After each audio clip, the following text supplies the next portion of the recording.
distinguished guests, students. Kaikeyi is remembered as the wicked queen in the Ramayana. Why is she wicked?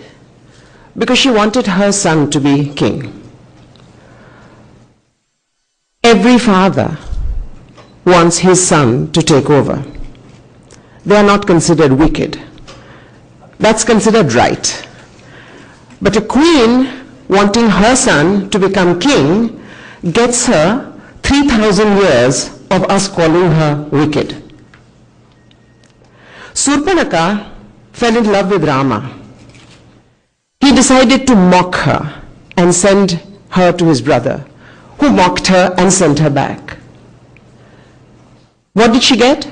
She got her nose cut off.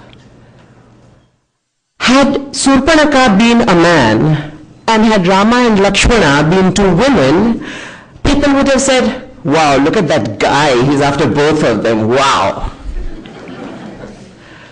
That is exactly the way we look at women in our society. Not only men, women do as well. What is it that makes for a successful woman? I want to go one step back. What is success? What is successful? What is the right personal public balance? What is the right family job balance? We make certain decisions in our 20s that we never actually relook at. And that is the source of a huge, huge unhappiness in later life. When we are students, we often think that getting the best grade is the most important thing, and it certainly is one of the most important things. When we are young professionals, as you will be once you get out of here, getting the right job is the most important. Getting your first house, getting your first car, getting established, getting settled, getting a bank balance so that you don't have to worry about it is probably going to be the most important. But how many of us actually re-look at that when we are 30 or 32 or 35 and we've got the house and we've got the job and we've got the bank balance and we've got the third car? We still go on that same mode. And what we do in that process is that we miss out on life because we never change that paradigm. In my life, I have always had a mental sort of chart, and in it I have tried to put, excuse me, can we switch this off? It's horrible for me to look at myself like that. Can we switch this off? Just switch this one off. It's totally distracting. Thank you. I have on this put the 3 or 4 things that matter to me. Some of them matter all through life, some of them matter at some stage. Work is certainly one of them. Family. For me, health, money, satisfaction, leisure. And at different times in my life, I look at these to see which is crucial, which needs to be pushed up, where my time and energy need to go, and where not. So for instance, if I have a crisis in the business that I run, the other things might temporarily take a second place.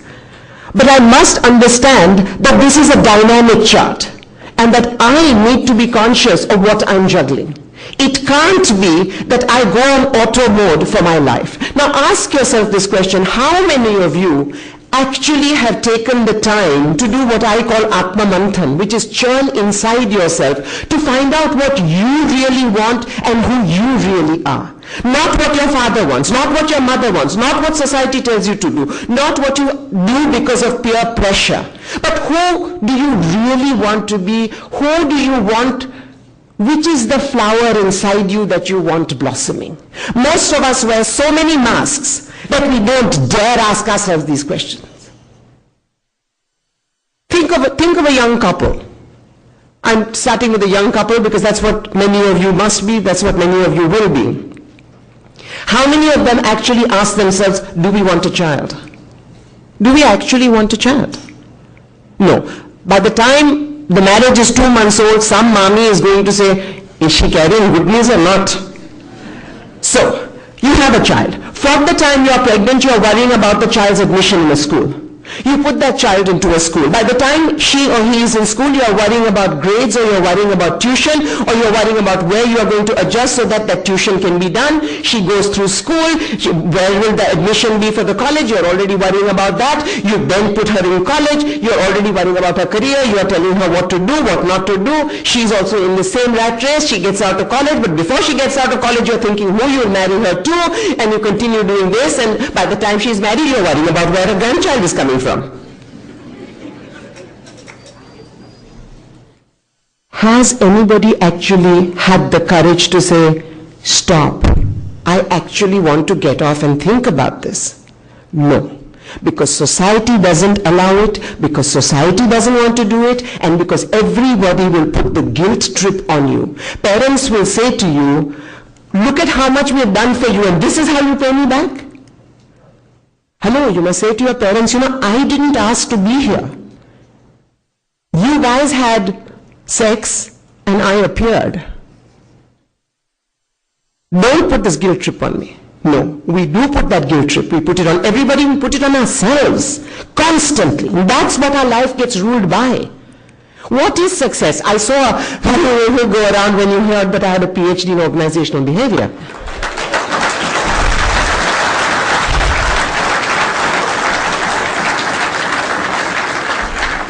I never wanted to sell toothpaste. Even when I was in the IIM, I was very clear that I wanted to go into a sector that would make living better for the last Indian. Running a company for profit is easy. It's easy because profit is such an obvious motive. Jingling pockets is a motivation that perhaps everybody falls to. I decided to run a not-for-profit. That's where my organizational behavior skills come in. How do you motivate people into doing extraordinary things when money is not the profit? How do you make it worthwhile for people to find the satisfaction in what they are doing and not in the fruit? Because when you are working in the field of education, I don't mean running a profitable college. I mean educating for life. When you are trying to change attitudes, when you are trying to teach a young mother in a village that she should send her child to get educated. And she says, why? But I need her to look after the siblings. I need her to go and fetch water. When you are trying to break prejudices that are 2,000 years old, that person who is doing that needs to find the satisfaction in the process of doing it, because the target audience may or may not change tomorrow. It may take 10 more years to change somebody's attitude. So how is it that one can do this? For me, it's a challenge. I have colleagues from IIM Ahmedabad who are today presidents of companies. They are CEOs, balding, pot-bellied, half their teeth fallen out. And they say to me, I don't know my children. I was too busy making money because I thought that was what was important for the family. They say to me, I've always wanted to paint and I couldn't, I didn't. And I think, why did I waste that? And the point is that you don't have to be like that. You don't have to become 50 years old to realize, if you take the time today to ask yourself, who am I? Who am I? And is this what I want? It's not easy. It's very, very, very hard. I have men who come to me regularly in my performances who say to me, we don't have the choice. Had I said to my parents that I actually want to stay home to look after my children and my wife is actually a better breadwinner than I am, do you think my parents would take it? One of India's most famous tabla players, comes from a family of tabla players, Zakir Hussain, said to me one day that, you know, Mallika, my father was a tabla player, I am a tabla player, I have won every award, and even today when my nani and my bua come to me, they say, beta, ab settle down kab hoge? So, it's not easy. In my life, I have 5 careers. I'm a single mother. I have been a single mother for 22 years. I have been the sole responsible for both my children. I run an organization which has, over the last 65 years, I haven't run for 65 years, had 30,000 graduates in the arts. And we run departments which solely focus on using the arts for social change. I have had to ask myself at every juncture, what is important for me? What is important immediately? What is important in the slightly longer term? I didn't want to have children, didn't want to get married. Nobody pressurized me. One day met somebody who I thought I wanted to be married to and I wanted to have children with, so did both. But knew very clearly that I wanted children because I wanted children, not because it was the done thing. And having taken that decision, and having a life which is on the road a good 6 or 7 months of the year, I decided that I would find a school which allowed my children to be with me. That for me, it was not good to stick them in some hostel somewhere, because then what was the point of having children? There were enough children in the world. I wanted to be part of their growing up. I wanted to see the blossoming of those children. So there were no schools who would allow that. So I got together with a group of friends and we started a school. We started a school which had the wonderful attitude that the children traveling would get them so much more than sitting in a classroom, that the only thing they asked for is that when they came back, they did a presentation to the school of everywhere they traveled. And so regularly the children came back, not only mine but other people's who traveled, and came back and did presentations, drawing the pyramids and taking pictures inside something and doing essays and so on. And for me that was a very, very important part of their education. They didn't come first, they didn't win any gold medals, but they're happy kids. They're happy and they're unstressed. They have problems. All kids have problems with their parents.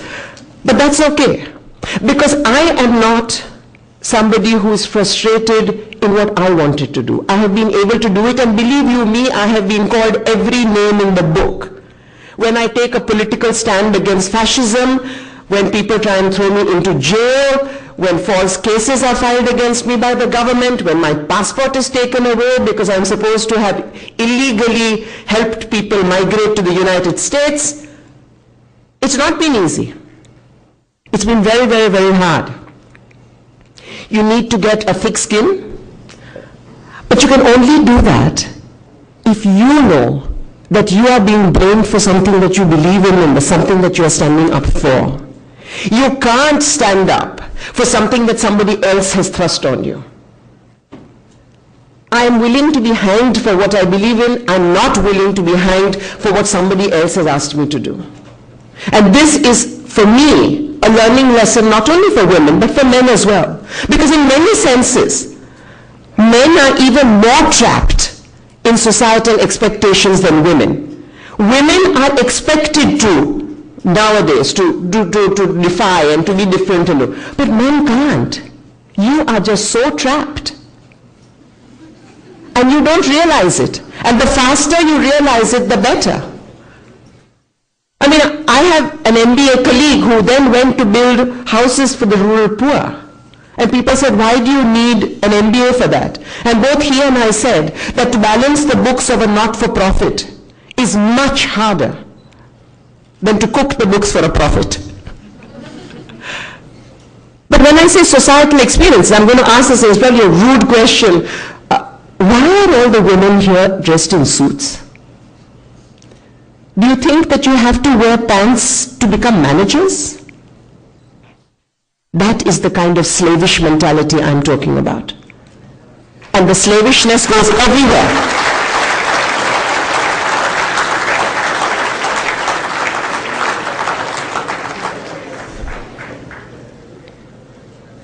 How many of us has asked ourselves this? This is an all-pervasive attitude in the Indian mentality that today's education engenders. We used to be a country where everything was a question. The Vedas were written with questions. The Upanishads were written with questions. Today, our slavishness is such that we do not question. We do not question the most fundamental things in life. We will question a board decision, or we will question things like that, but those are not the fundamentals of life. If you have one car and you have 5 cars, you only have one bum. How many cars are you going to put it in?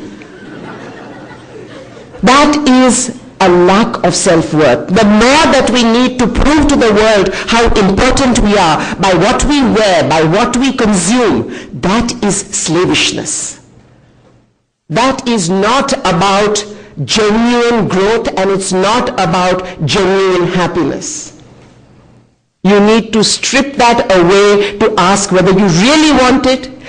Is it somebody else's name that you want on your clothes to prove your own worth?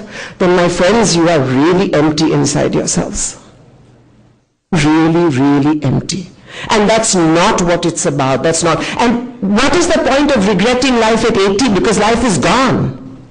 Isn't it better to ask that question right in the beginning, so as not to waste your life? Life is extremely precious. And we just throw it away on the wrong things because we don't ask ourselves that question. What is success is what I started with. You have to know what success is. You have to define your own success. Your own success might be, I'll give you an example. I'll give you an example. One day in 1984, a parent of one of the girls who was learning dancing inside Darpana stopped me where the parents wait. Very timid looking Malayali gentleman, dressed in trousers and a shirt, and he said, "My name is Murali Nair. I am with the Union Bank of India. My daughter is a student, she's graduating this year. I have always wanted to dance, and it was never allowed. But I thought perhaps I could ask you, can I learn how to dance?" I said, "Of course." He said, "Am I not too old?" I said, "Listen, you want to dance because you want to dance. You don't want to necessarily become a dancer. So dance." So he started learning folk dancing from us. Next year, his bank wanted to move him away. He didn't move away. From 1984 till 2004, he refused every single promotion. Because by then he was dancing, he was performing with the folk group, he was teaching others, he was going into schools and teaching others folk and tribal dancing, and he was blossoming. And he said to me, "But Didi, this is what I want to do. It doesn't matter, I don't need a promotion. I don't need to get that raise. I am fine, we're only the 3 of us, my daughter is a banker, my wife and I are quite happy here." Finally in 2004, his bank said, "Listen, we've kept you here for 20 years, you either got to resign or you have to move." So he resigned, so he's now full-time with us. But you should just see him. And this is a banker, financial management, not a clerk or anything, banker. And that's the decision he took. But how many people have the courage of that kind of decision? So for him, if you ask what is success, he says success is the fact that I wake up every morning and I look forward to going to Darpana. How many of us have that? How many of us can wake up every morning, every single morning, and say, "Yes, another day"? That is what success is. It's about knowing yourself. It's about going inside and having the courage to face whatever it is that you want, and not to be constantly pushed and pulled and pushed and pulled into other people's definition of success. And who are these other people who define success? They are the people who want to sell things. They're the marketers of the life. Half of you will want to go into marketing. That's what it is. So you define your success and your life by what somebody in Grey International decides to sell you. That's what you think. Come on, guys, wake up. Find out what is real for you. It might not be real for anybody else. That's what success is. That's what the balance is. And it's as true for men as for women. So if there's anything I want to tell you is, face your inner selves, find out what that balance is. Remember, it's a dynamic balance which will change all the time. Ask yourself this question constantly and have the courage to live. Thank you.